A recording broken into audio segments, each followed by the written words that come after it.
pertama kami dalam buat podcast. Dan untuk membuat podcast kita kali ini, aku bakal jelasin dikit tentang apa itu bullying. Jadi apa sih bullying itu? Bullying adalah perilaku tidak menyenangkan baik secara verbal, fisik, di dunia nyata maupun di dunia maya. Berdasarkan kompas.com, menurut sebuah riset, pelaku perundungan biasanya memiliki masalah keluarga, stres, ataupun trauma. Mereka yang pernah terintimidasi berpeluang lebih menjadi pelaku bullying dibandingkan orang yang belum pernah terintimidasi. Oke, tanpa basa-basi lagi langsung aja kita panggil narasumber kita kali ini. Halo kalian. Halo. Silakan duduk Kak. Ya. Gimana nih kabarnya hari ini? Alhamdulillah baik. Alhamdulillah. Terus untuk kesibukannya kalian ngapain aja akhir-akhir ini? Biasalah Kak, anak sekolah yang pasti kesibukan utamanya ya dari kegiatan sekolah aja sih. Apalagi sekarang kan sekolah lagi nerapin kurikulum merdeka. Oh iya, kurikulum merdeka ya. Aku tahu memang. Nah, semenjak kurikulum merdeka itu diterapin, berarti kakak sekarang makin sibuk ya? Iya bener banget Kak, apalagi sekarang tuh siswa-siswi tuh diharuskan mengerjakan proyek yang diberikan gitu. Jadi di kurikulum merdeka itu siswa-siswi tuh diajarkan buat lebih mandiri gitu. Oh iya. Terus kan setelah kalian ngalamin kesibukan yang naik turun lah istilahnya, untuk weekendnya atau pas lagi free nih, kalian ngapain aja? Kalau nyempetin diri me time? Kalau boleh jujur deh ya Kak, Iya. kalau boleh jujur, aku paling maraton anime. Kalau kayak gitu ya Iya. baca-baca komik aja sih. Iya, keren bacaan nih. Terus kan kalian suka banget nih nonton anime atau sering maraton. Berarti kakak punya salah satu anime favorit dong, yang mungkin kakak bisa rekomendasiin ke teman-teman yang lagi nonton di rumah. Kalau untuk anime, aku bakal ngerekomendasiin salah satu anime favorit aku yang judulnya tuh One Piece. Oh, One Piece, iya aku tahu One Piece. Terus kan kakak suka lihat atau nonton anime, berarti kakak juga sering dong baca komik. Biasanya orang yang suka nonton pasti juga sering baca-baca gitu. Iya. Untuk komiknya kira-kira kakak punya rekomendasi apa nih? Siapa tahu di rumah kayak ada teman-teman yang lagi suka atau punya hobi yang sama kayak kakak. Kalau untuk komik sih akhir-akhir ini aku sering banget baca komik yang judulnya tuh Luxin. Soalnya ceritanya seru dan gak monoton. Selain itu aku merasa komik ini tuh agak relate sama kehidupan kayak dulu. Loh, kok bisa relate? Kira-kira apa yang bikin komik ini relate sama kehidupan kakak? Komik ini tuh nyeritain tentang seseorang yang dibully karena penampilannya bisa dibilang cupu dan kondisi keluarganya yang kurang mampu. Iya. Ngomong-ngomong soal bullying nih, aku dengar dari salah satu kru aku di sini yang kebetulan dulu juga teman kakak di SMP.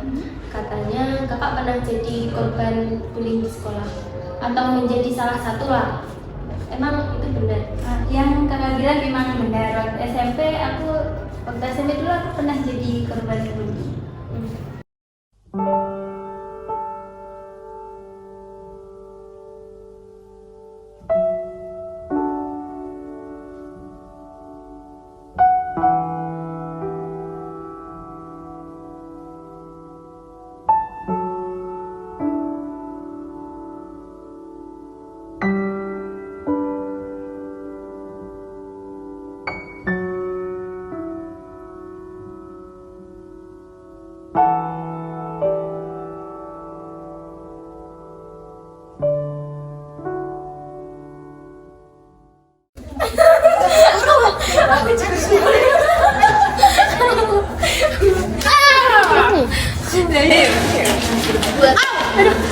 Punya mata gak sih? Punya mata tuh dipakai. Dasar cupu.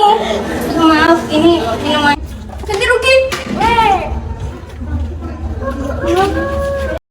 Terus setelah apa yang kakak alamin sebelumnya, gimana cara kakak nanggepin mereka yang tiba-tiba komen yang enggak sama kakak di medsos waktu itu? Kan mereka ngirim secara anonim, jadi kita tuh nggak tahu aslinya mereka itu seperti apa? Ya. Waktu pertama kali tahu ya pastinya kaget, terus takut. Tapi lama-lama aku mikir gini, duh ngapain dia dulu, aku malah ngerasa takut, buang-buang waktu banget gak sih? Iya. Terus apa namanya? Terus aku mutusin buat gak ngerespon omongan jelek mereka lagi. Kan kalau mereka direspon itu kan malah makin menjadi ya kan Kak. Jadinya aku gak ngerespon, terus aku diemin aja. Terserah apa kata mereka, kalau aku nggak ngerasa begitu kan nggak jadi masalah kan? Iya. Nah benar, jadi kalau semakin kita respon itu malah kita ngasih ruang mereka buat ningkatin perilaku buruk mereka. Kayak wah asik nih direspon, berarti makin aku julitin aja kayak gitu. Terus nih, sebesar apa pengaruh cyberbullying terhadap kakak? Kayak dampak dari dulu sampai sekarang. Pengaruh atau dampak pada setiap orang itu berbeda-beda ya Kak. Paling kelihatan atau yang paling sering kelihatan sih kecemasan diri yang meningkat, terus kepercayaan diri seseorang yang menurun. Ada juga yang ngalamin insomnia, terus seringkali ngerasa takut buat bersosialisasi. Titik terparahnya biasanya muncul rasa ingin bunuh diri. Kalau sampai bunuh diri. Terus nih, dari dampak yang dialamin sama korban cyberbullying, kayak pasti jadi ngerasa lebih sedih, terus rasa sakit hatinya belum hilang. Kayak dia tuh nyoba buat damai sama diri sendiri, tapi tetap aja nggak bisa, kayak sulit lah. Kira-kira tanggapan kakak buat ngadepin hal yang kayak gitu gimana? Bahaya Kak kalau udah kayak gitu. Perasaan sama pikiran jadi makin negatif setelah mendapat perlakuan buruk dari cyberbullying. Saran aku buat kalian tuh nggak usah ragu buat konsultasi langsung sama psikolog yang kalian percayai. Terus kesehatan mental tuh sekarang tuh penting banget, jadi jangan dianggap remeh. Lanjut kita ke topik selanjutnya. Kira-kira ada nggak dampak psikologis yang kakak rasain sampai saat ini? Kalau untuk dampak psikologisnya sih sampai saat ini masih aku rasain. Dan pas ketemu sama orang yang menurutku mereka tuh berpenampilan lebih baik, aku jadi minder. Ya. Terus Kak Lia punya nggak saran buat teman-teman di rumah yang mungkin lagi ngalamin hal yang sama kayak yang dialamin kakak kemarin? Teman di rumah yang lagi dengerin podcast kita kali ini, terutama buat kamu yang lagi mengalami hal serupa yang kayak aku alamin kali ini, saran aku buat kalian, kalian tuh jangan pernah menyerah, terus jangan takut buat ngelawan, terus nggak usah takut buat ngadu ke keluarga ataupun ke pihak berwenang. Karena bisa aja tanpa kamu sadari di belakang kamu masih banyak orang yang menyayangi kamu dan ingin melindungi kamu. Tapi kamunya yang nggak sadar akan kehadiran mereka. Wajar kalau capek, nggak apa-apa, nanti dulu. Yang penting jangan berhenti. Istirahat boleh, tidur boleh, tapi jangan lupa bangun. Nah, nggak jarang juga atau sering malah kita itu ngeluh kayak capek banget, mau nyerah aja lo gini-gini. Bener mau nyerah, bener mau sampai sini aja usahanya. Aku tahu kayak usaha kamu tuh udah sejauh ini. I know life can be so hard. Dan kadang saking beratnya dan saking capeknya bikin kita mikir kalau nyerah itu udah keputusan yang paling bener. Itu salah besar. Nah, nggak jarang juga atau sering malah kita itu kayak ngeluh, wah capek banget, mau nyerah aja loh gini-gini. Emang bener kamu nyerah, bener mau sampai sini aja usahanya. Coba lihat lagi ke belakang, usaha kamu udah sejauh ini loh. I know life can be so hard. Dan kadang saking beratnya dan saking capeknya bikin kita mikir kalau nyerah itu udah keputusan paling bener. Padahal nyerah itu sama sekali nggak nyelesain masalah kita. Kamu keren loh udah bertahan sampai sekarang, tapi jangan lupa buat kasih diri kamu space buat self healing lah. Kamu udah ngelakuin banyak hal dan kamu juga berhak buat istirahat. Kalau kamu mau berhenti sejenak nggak apa-apa kok, berhenti aja dulu sejenak buat istirahatin diri kamu. Tuhan kasih kamu cobaan itu buat nguatin diri kamu lagi, dan Tuhan nggak akan ngasih kamu cobaan lebih dari batas kemampuan kamu. Kalau emang kamu mau nangis nggak apa-apa, nangis aja, nggak usah ditahan ya, biar kamunya juga lega. Kalau udah nangis kan rasanya itu kayak hati makin plong. Nah, you can be sad for as long as you need. Take a deep breath, let out all stress. You deserve to be okay. Don't worry, things will be okay in the end. I'm sending you my best virtual hug. Yay. Nah, jadi kesimpulan yang bisa kita ambil dari cerita Kak Lia hari ini, sebenarnya masih banyak banget pejuang-pejuang atau korban bullying itu sendiri. Dan buat kamu yang masih berjuang, aku cuma mau kalian tahu dan aku mau ngingetin ke kalian, jangan pernah nyalain diri sendiri. Jangan jadi rendah diri dan jangan pernah merasa lemah ataupun tertanam di diri kamu itu I'm not good enough lah.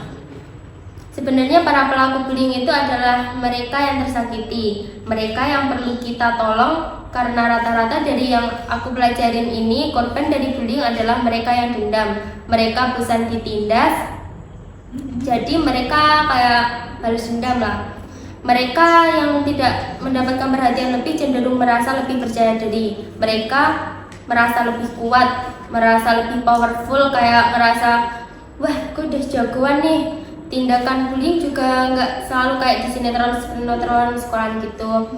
Cuman sebenarnya tanpa disadari kita itu pernah jadi korban bullying atau bahkan menjadi tukang bully lah. Contohnya omongan kita ke orang terdekat kita kayak, kamu jelek banget sih, kamu pakai ini tuh nggak cocok, sumpah deh, kamu kok jadi jerawatan. Sering kan, nggak cewek-cewek itu biasanya sering dapat tanggapan dari luar yang kayak gitu. Omongan atau tindakan yang kita anggap sepele, yang menurut kita bercanda, tapi kita nggak pernah tahu dampaknya ternyata besar bagi orang lain. Well, kalau aku sih percaya kalau setiap dari kita itu punya sisi julid. Aku pun juga julid. Itu munculnya karena pandangan kita yang berbeda-beda pada orang lain, yang menurut kita nggak sesuai sama standar kita, yang menurut kita aneh atau nggak wajar. Tapi bedanya kalau aku nggak mau mempermaluin orang lain lah. Dan aku juga suka ngingetin diri aku sendiri kalau semua orang bebas berekspresi, semua orang punya hak untuk berekspresi selagi dia nggak ngerugiin diri sendiri ataupun orang lain. Aku sendiri sadar bahwa kita itu nggak sempurna. Percaya semua punya kesempatan buat bisa jadi pribadi yang lebih baik lagi, dan aku cuma mau ngingetin kita semua bahwa kalian nggak sendirian. Kita sama-sama berjuang bareng, bisa kok ngelewatin ini semua. Be kind always, dan jangan pernah nyesel karena berbuat baik. Demikian isi podcast dari Ears to You. Terima kasih buat kalian semua yang udah dengerin sampai akhir podcast kita kali ini, dan sampai jumpa. Tunggu podcast kita selanjutnya ya. Bye bye.